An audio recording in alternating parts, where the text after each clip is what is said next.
Allez, c'est parti. Ok, donc travail au niveau toujours de l'occiput et des condyles. Si après la mobilisation et quand on a cherché à trouver les amplitudes maximales au niveau des condyles, on a senti une limitation, par exemple une limitation de l'avancée du condyle droit, à ce moment-là, on va travailler en analytique dessus et par exemple faire une méthode de contracter-relâcher pour chercher un gain en amplitude au niveau de l'avancée du condyle droit.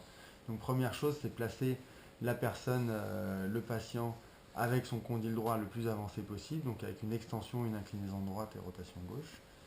De cette manière-là, on vient chercher bien sûr l'amplitude maximum que le patient a déjà. Ensuite, on va venir placer ici la main sous le menton, essayer de le placer de façon confortable sur le patient et avoir le maximum de contact avec le patient. On va lui demander d'amener doucement le menton vers ses pieds. Vas-y. Donc il pousse sur nos doigts avec son menton. Voilà, quelques secondes.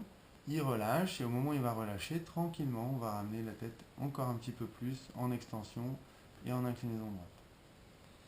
Pousse de nouveau, tranquillement, amène le menton vers tes pieds.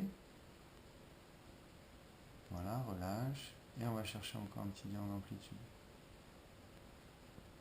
Encore une troisième fois. Relâche. Et on cherche encore un petit gain d'amplitude. Voilà, donc ça c'est par exemple pour le gondole droit. Bien sûr, on va pouvoir répéter la manœuvre jusqu'à ce qu'on ait le maximum de gains, donc 2 ou 3 fois. On peut faire la même chose sur le recul des condyles. Donc si par exemple on veut travailler toujours sur le condyle droit, pardon, excuse-moi, sur le recul du condyle droit, on va amener la tête ici en flexion et inclinaison gauche, rotation droite du coup, boum, voilà, donc je travaille ici sur le recul du condyle droit, ça va la prise de main? Hein, Flo? N'hésite pas à me dire. On va ici placer le doigt sur le menton et lui demander d'amener le menton vers nous, quoi, vers notre nœud papillon. Voilà, quelques secondes. Donc il relâche.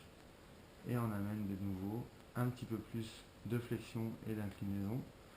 Gauche. Ramène le menton vers moi.